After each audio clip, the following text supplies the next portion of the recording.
So I moved out of a women's refuge into my own flat, and I'd just lost my daughter to adoption at this point, so I was kind of in a crap place. I got a message on Facebook off a mutual friend between me and my ex saying, did you know I was in Newcastle? Later that day I messaged, we met up, basically we got back together. I was approached by two Somalian females that both had very convincing ID badges on. They explained that we're part of the Resident Association, they've seen that I'm struggling, they've seen that I'm vulnerable, and they can help. So they started by helping me with my shopping. This went on for quite a while. Then they'd come and have a drink of tea and sit with me and make sure things were all right. Very nice, very nice indeed. Basically would come to mine every day. There was a kind of a big group of them. They were all originally from Norwich, so they were coming up to sell. They were basically giving me and my sister free drugs I was using at the time, so it kind of benefited me in a way as well. So they just started selling it from my flat. And then one day one of the ladies said to me, she has to go back to Birmingham, so she's going to fetch her husband to meet me. And he'll be able to help with anything that is needed. The gentleman that came round, he was dressed very smartly in a suit, and he didn't have an ID badge on. But I thought, okay, he's married to this lady, everything will be good.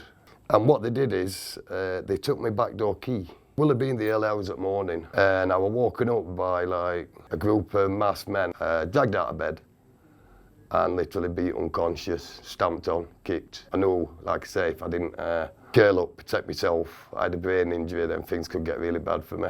I thought at the time, like, all of them were decent people.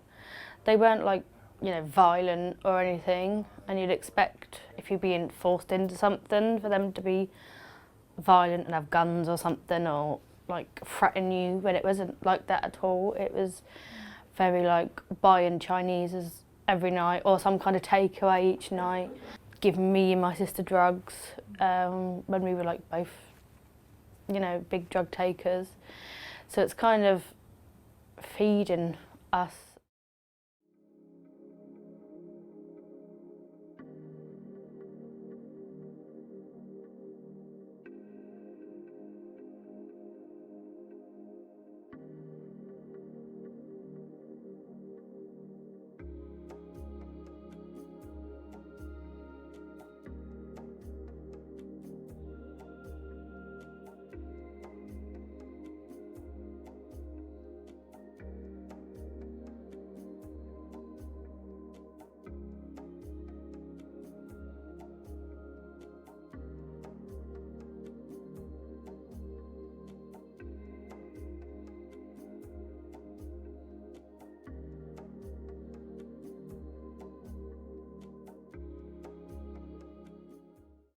The Red Cross came to my flat one day to deliver a raised seat for the toilet.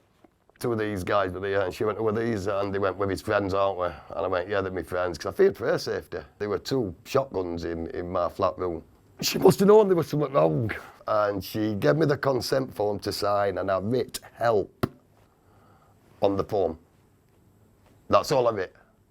And she looked, she went, "Thank you for your signature," and she walked out. I breathed a sigh of relief. Within 20 minutes of that woman leaving my flat, there was a knock on my front door. And it were two people dressed in council uniforms. And they went, "Oh, you forgot your appointment today, haven't you?" So they knew.